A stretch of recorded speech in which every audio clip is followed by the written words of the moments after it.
December 1943. Private Takashi Yamamoto opened his eyes and saw something impossible. Black women in military uniforms were standing above him, and they were smiling. His head pounded. His mouth tasted like salt and blood. The last thing he remembered was the beach at Tarawa, the explosions, the screams of over 1,000 Japanese soldiers dying around him. Only 17 men from his unit were captured alive. He should have died with honor. Instead, he woke up here, wherever here was. The women kept smiling. One held a cup of water toward him. Her uniform was crisp and clean. She had stripes on her sleeve that meant rank. She had authority. Yamamoto's brain could not make sense of this. Everything he knew about America came from his officers back in Japan. They told him Americans were monsters who tortured prisoners. They said black people in America were treated like slaves, beaten and kept in chains. They said women had no power in Western countries, but this woman wore a uniform. She gave orders, and she was offering him water like he was a human being, not an enemy. Yamamoto had been 23 years old when they drafted him in 1941. He grew up in Osaka, the son of a factory worker. Life in Japan was hard even before the war. His family ate 300 grams of rice per day, each person. Meat was something they saw maybe once a month. When the military took him, his officers taught him the code of the warrior. Death before dishonor. Never surrender. If the enemy captures you, they will do terrible things. Better to die fighting or take your own life. Surrender meant shame that would follow your family forever. At Tarawa, in November 1943, Yamamoto fought until a blast knocked him unconscious. He did not choose to surrender. He simply stopped being awake. When he woke up on the American ship, he thought they would kill him immediately. Instead, they gave him medical care. They bandaged his wounds. They gave him food. And now these black women in uniform were treating him with kindness. It made no sense. The political situation back home was getting worse, though Yamamoto did not know the full truth yet. Japan was losing battles across the Pacific. The country's industrial capacity was falling apart. Fuel was running out. Factories could barely produce enough weapons and vehicles. Citizens were starving on rations that kept shrinking. But the government told everyone Japan was winning. They said Japanese spirit would overcome American machines. They said the enemy was weak and afraid. Yamamoto believed all of it. Every soldier believed it. They had no reason to doubt. The newspapers said Japan was strong. The radio said Japan was winning. The officers said Japanese warriors were superior to soft Americans.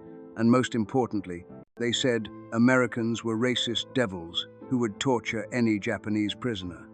So when Yamamoto saw black women with smiles and authority, his entire understanding of the world started to crack. The ship brought him to America. He had never imagined he would see this country. The transport took weeks. During that time, he watched the women of the 6,888th Central Postal Battalion work. They sorted mail, they organized supplies, they gave orders to white soldiers, and those soldiers obeyed. Yamamoto kept waiting for someone to beat these women, to treat them like the slaves Japanese propaganda described. It never happened. They worked with efficiency and pride. They laughed during breaks. They had rank and respect. When the ship finally docked, they loaded prisoners onto trucks. It was December, and Yamamoto had never felt cold like this. The thermometer read negative 15 degrees Fahrenheit. His thin uniform did nothing against the Wisconsin winter. They drove him to a place called Camp McCoy. The guards said 3,000 prisoners already lived there, mostly Germans and Italians. The Japanese section held 200 men. The camp was enormous, bigger than any military base Yamamoto had seen in Japan. As the truck rolled through the gates, Yamamoto saw more things that confused him. Black female officers stood at checkpoints, directing traffic. They carried clipboards and gave instructions. White male soldiers saluted them. This was impossible according to everything Yamamoto learned. In Japan, women had almost no role in the military. They certainly did not give orders to men. And black people in America were supposed to be oppressed, treated worse than anyone. Yet here they were, in positions of authority, respected and professional. The contrast hit him like a physical weight. Back in his military camp in Japan, officers beat soldiers for small mistakes. Food was scarce and bad. Rice balls, pickled radish, weak miso soup. Soldiers were always hungry. Equipment was old and breaking. Vehicles ran out of fuel. Ammunition was rationed carefully. Everything felt desperate, like Japan was holding on by fingernails. But the officers kept saying this was necessary sacrifice. They said Japanese spirit mattered more than food or supplies. They said Americans were lazy and weak because they relied on machines instead of warrior hearts. Now, Yamamoto was on American soil, and everything looked different. The camp had paved roads, electric lights everywhere, warm buildings. He saw trucks and jeeps driving around like they had fuel to waste. Guards looked well-fed and healthy. The black women in uniform looked confident and strong. Nobody was getting beaten. Nobody looked desperate or afraid. This was supposed to be the enemy, the cruel monsters who would torture him. Instead, they smiled and offered water and treated him like a person. Yamamoto felt something breaking inside his chest. It was the beginning of doubt. Everything he believed, everything his country told him, might be a lie. And if that was true, then what did he fight for? What did his friends die for on that beach at Tarawa? The questions terrified him more than any torture could. The guards took Yamamoto to the mess hall for his first meal. He walked slowly, expecting a trap. Maybe they would give him food mixed with poison. Maybe this was the torture, making him think he was safe before they hurt him. The room was warm and bright. Long tables filled the space. The smell hit him first, rich and heavy. Meat cooking. Real meat. His stomach twisted with hunger he had been ignoring for months. A man in a white apron put food on his tray. Yamamoto stared at it. A piece of steak, thick and brown, bigger than his fist.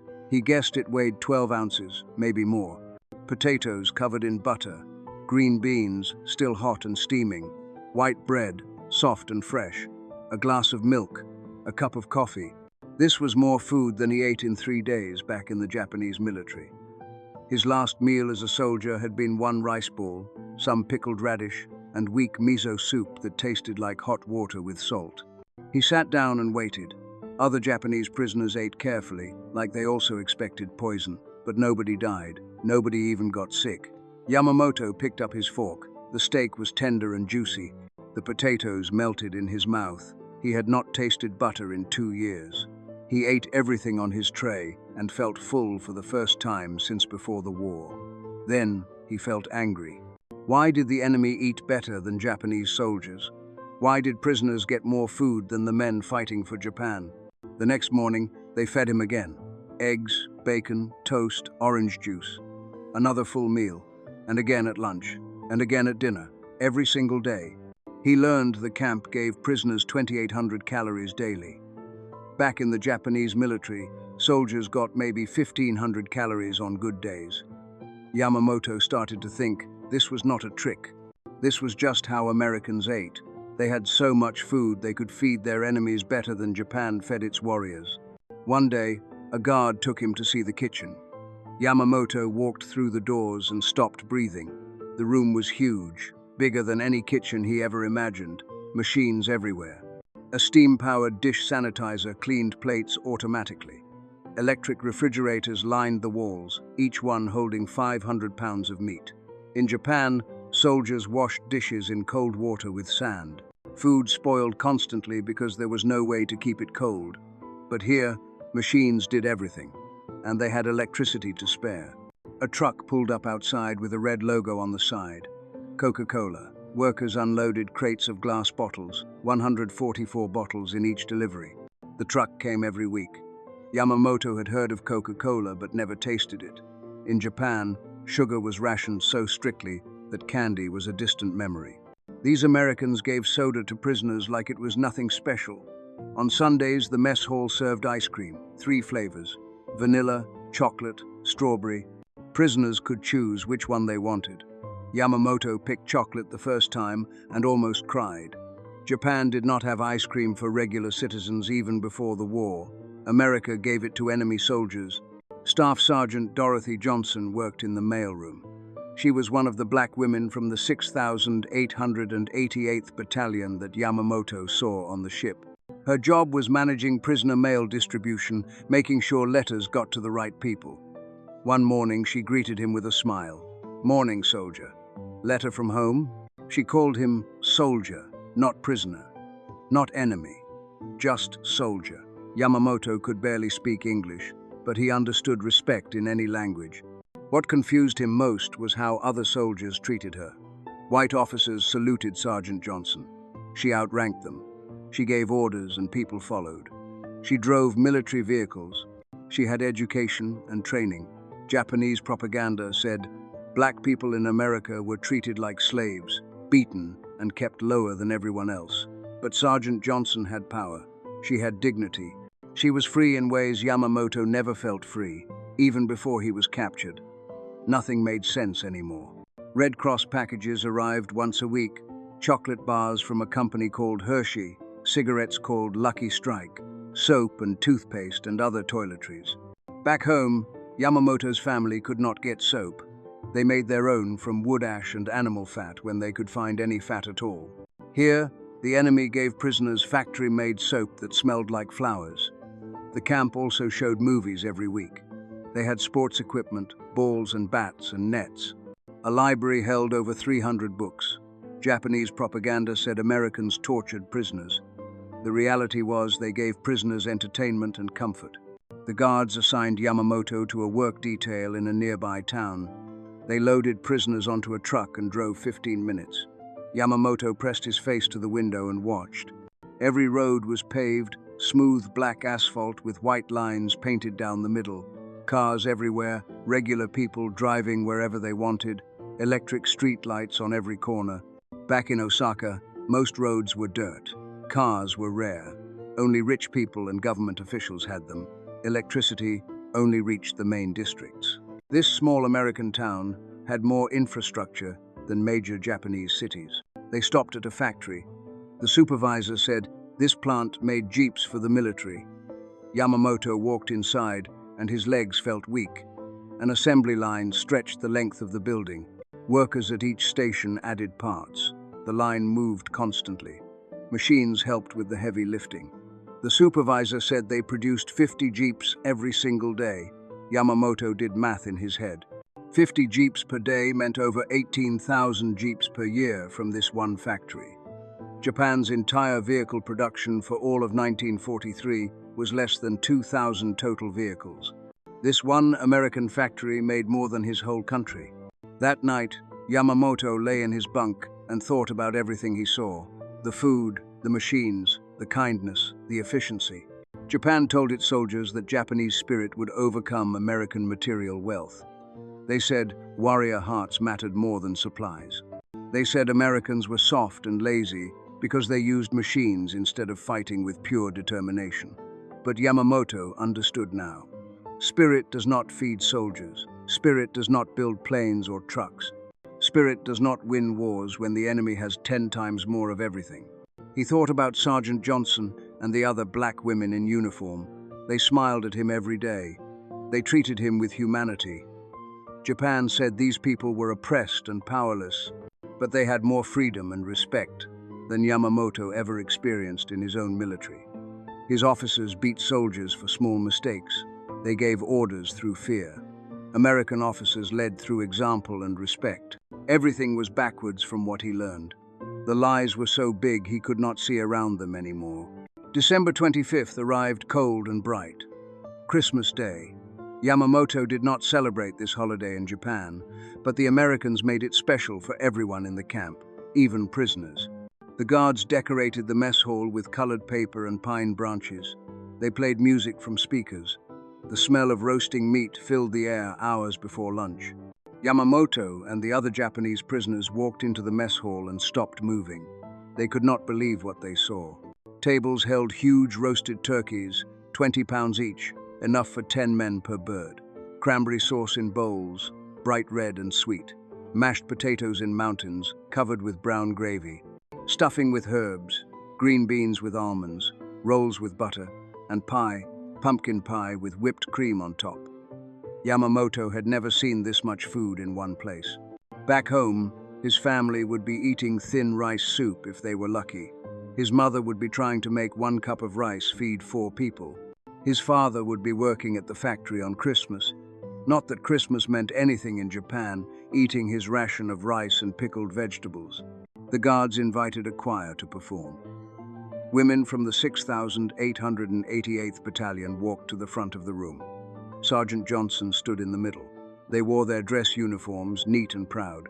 Then they started singing, "Silent Night, Holy Night." Their voices filled the room like warm honey. Yamamoto watched Sergeant Johnson sing and saw tears in her eyes. Real tears. She was singing about peace to Japanese prisoners, men whose country was at war with hers, men who fought to kill her countrymen. And she had tears in her eyes because the song moved her heart. Something broke inside Yamamoto at that moment. Not broke like damage, broke like ice melting. All the hard beliefs he carried started turning soft. That night, he wrote in the small notebook the Red Cross gave him. His English was bad, but he tried. Today, the enemy showed us more humanity than our own officers ever did. I watched a black woman in uniform, someone we were told was oppressed, singing about peace to Japanese prisoners. She was free, she was dignified, she was kind. I have been lied to about everything. The Wisconsin winter crawled forward. January became February. Snow piled high against the barracks. Yamamoto spent his days working and learning. The camp offered English classes and he attended every one. He needed to understand these people better. He needed to know why they acted so different from what Japan told him to expect. In February 1944, he had enough English to have a real conversation. He found Sergeant Johnson during her break, sitting outside despite the cold. He gathered his courage and spoke. "Why do you smile at us? We are your enemy." Sergeant Johnson looked at him for a long moment. Then she smiled again, that same warm smile that confused him so much. "You're not my enemy, soldier. You're a man who was lied to by his government, just like black folks in America have been lied to by ours. Difference is, we're fighting for something better." "What were you fighting for?" Yamamoto opened his mouth, but no words came out. What was he fighting for? His officers said he fought for the Emperor, for Japan's glory, for Asia's freedom from Western powers. But now he knew Japan was not freeing Asia, Japan was conquering it. Japan was doing to other Asian countries what America supposedly did to black people, except worse. And here in America, black women wore uniforms and had rank and respect. They were not slaves, they were not beaten. They had problems, yes, Sergeant Johnson told him about discrimination and unfair laws. But they had hope. They were fighting to make their country better. What was Japan fighting for? Yamamoto had no answer. The guards assigned him to work at the vehicle maintenance depot. His factory experience in Osaka made him useful for repair work. The first day, a supervisor showed him around the warehouse. Rows and rows of shelves stretched into the distance. Each shelf held parts, engine parts, transmission parts, wheel parts, every piece needed to fix any vehicle. The supervisor pointed to one section. Those are spare Jeep engines, complete engines, ready to install. Yamamoto counted 2,000 engines just sitting there as backup inventory. Japan's entire vehicle production for all of 1943 was less than 2,000 total vehicles. America had more spare engines in one warehouse than Japan built in a year. The math destroyed him. He thought about every truck that broke down in his unit, every vehicle that stopped working because there were no parts to fix it. Japanese soldiers pushed broken trucks by hand because there was no fuel and no parts. Meanwhile, America had warehouses full of spare everything.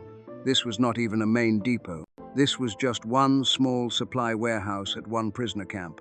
How many more warehouses like this existed across America? Hundreds? Thousands? One afternoon, the guards showed training footage in the recreation room. The film was supposed to teach prisoners about American manufacturing. They wanted to show off, to prove America's power. The film showed a factory building B-24 bombers, heavy aircraft, 4 engines each. The narrator's voice said the factory completed one finished plane every 63 minutes. Yamamoto asked another prisoner who spoke better English to repeat that number. Every 63 minutes, 1 bomber per hour.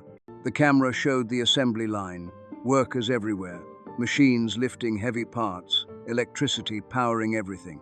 Yamamoto knew Japan's total aircraft production for 1943. His unit received briefings about it. 16,693 planes for the entire year. He did more math. If this one American factory made 1 plane per hour, that was 24 planes per day, over 8,000 planes per year from just this factory. The film mentioned other factories making different planes. The narrator said, America produced 85,898 aircraft in 1943, more than 5 times what Japan made. And American planes were bigger, better built, with more metal and stronger engines. Yamamoto felt everything collapse inside him. All the beliefs, all the propaganda, all the promises from his officers. We cannot win this war. We never could. Japanese spirit means nothing against these numbers. You cannot fight mathematics with determination. You cannot defeat factories with warrior hearts. Japan told its soldiers they would win through superior spirit and willingness to die. But dying did not build planes. Dying did not make food. Dying did not create the steel and fuel and rubber needed to fight a modern war. He finally understood why the black women smiled. They were not weak or foolish. They were not confused about the war. They smiled because they knew something Yamamoto was just learning. They represented a nation so wealthy it could treat enemies well.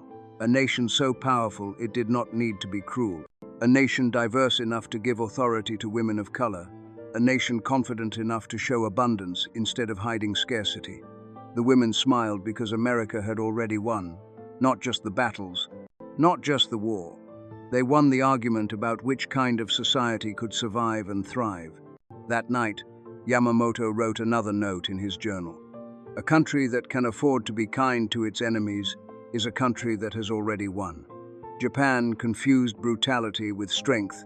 We thought cruelty made us powerful. We thought suffering made us superior. But real power is having so much that you can be generous. Real strength is showing humanity even to people who want to destroy you. Sergeant Johnson taught me that, not with words, with her smile. September 1945. The war ended. Japan surrendered after 2 atomic bombs destroyed entire cities. Yamamoto stood on the deck of a ship taking prisoners back home. He weighed 160 pounds now, healthy and strong from 2 years of American food. He wore clothes the Red Cross gave him. In his bag, he carried 6 chocolate bars he saved, a pack of American cigarettes, and an English dictionary. These were the physical things he brought back. The things in his mind weighed much more. The ship pulled into Yokohama port. Yamamoto looked at his country and wanted to cry. The city was half destroyed. Buildings stood like broken teeth, black from fire. Rubble covered the streets. People moved slowly, thin and gray like ghosts. Children ran to the dock as prisoners walked off the ship. Give food, American-san, give food. They called Yamamoto American because he looked healthy, because he had meat on his bones, because he did not look like he was starving. The train to Osaka took 6 hours. Before the war, the trip took 3 hours, but now tracks were damaged and trains ran slow. Yamamoto looked out the window at his country. Burned fields, destroyed factories, cities reduced to ash. He remembered the warehouses in America, full of spare parts and extra engines. He remembered the food, the electricity, the abundance. Japan had nothing left. The war took everything and gave back only dust. His neighborhood in Osaka was 80% destroyed. Only a few buildings still stood. He walked down streets he knew since childhood, but everything looked different. His family's house survived somehow. The walls had cracks and the roof had holes, but it was still standing. His mother saw him first. She screamed his name and ran to him. Her arms felt like bird bones. She weighed 75 pounds. Before the war, she weighed 110. His father came next, moving slowly. He looked like an old man, though he was only 50. He weighed 90 pounds. They prepared a meal to celebrate his return. His mother apologized for having so little food. She served watery rice porridge, thin and white. No protein, no vegetables, just rice and water. This was dinner for a special occasion, a son coming home from war. Yamamoto ate slowly and thought about the 12-ounce steaks, the ice cream, the Coca-Cola, the turkey dinners. He felt guilty for every meal he ate in that American camp. Not guilty because he ate well. Guilty because his family suffered while enemies fed him better than his own country ever did. That night, he gave his mother the chocolate bars. She cried. She had not seen chocolate in 4 years. He gave his father the cigarettes. His father held them like treasure. Yamamoto kept only the English dictionary. This was his most important possession now, his key to understanding what happened and why.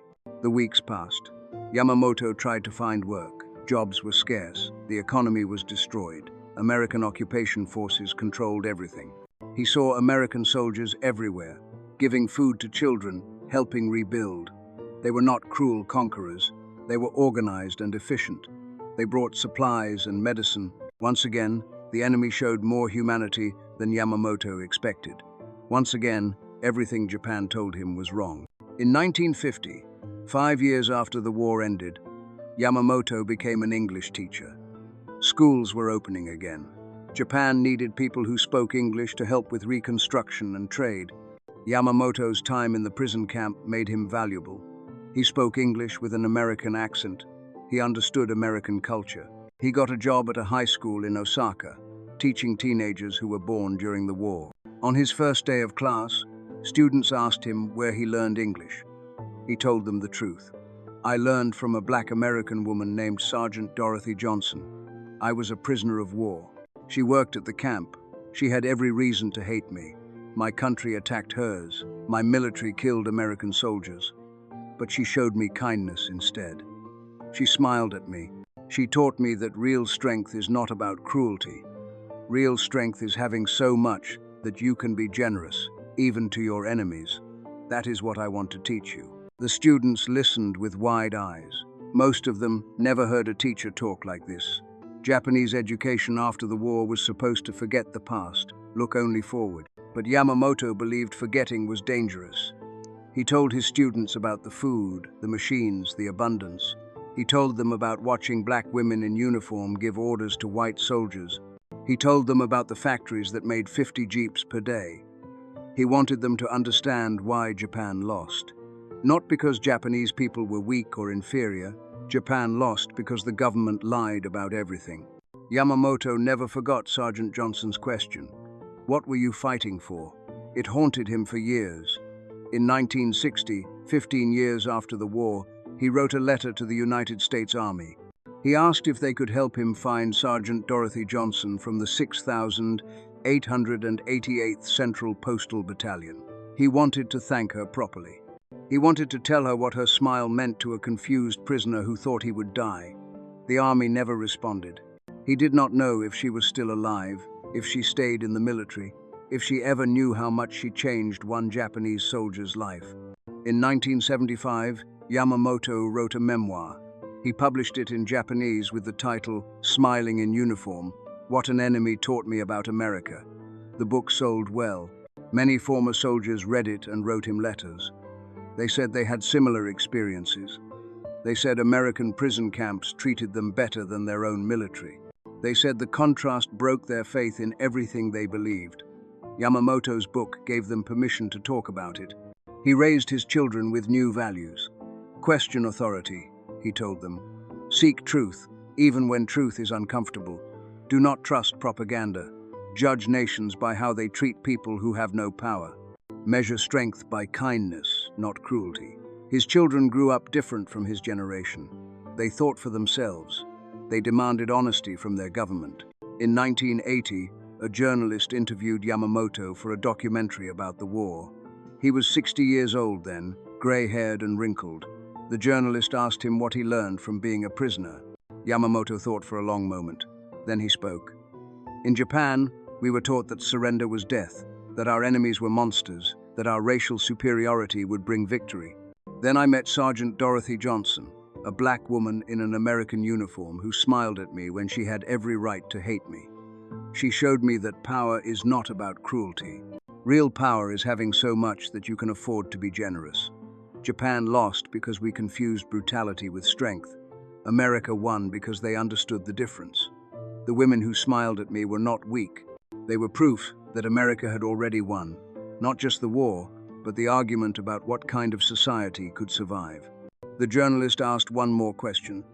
What do you want people today to remember? Yamamoto looked directly at the camera. The next time you judge a nation's power, do not count its weapons. Count how it treats those who cannot fight back. That is the real measure of strength. Sergeant Johnson never knew what her smile meant to a confused Japanese prisoner. Small acts of humanity can shatter entire worldviews. Never underestimate your capacity to change someone's life, even your enemy's life. Yamamoto died in 1995, 50 years after the war ended. His children found his journal from the prison camp, the one where he wrote those first confused thoughts about black women in uniform who smiled. They donated it to a museum. His final entry, written just before he returned to Japan, said this: "I came to America as a prisoner, expecting death. I leave as a free man who finally understands what freedom means. Not the freedom to conquer others, the freedom to show mercy, the freedom to be kind. That is the freedom worth fighting for."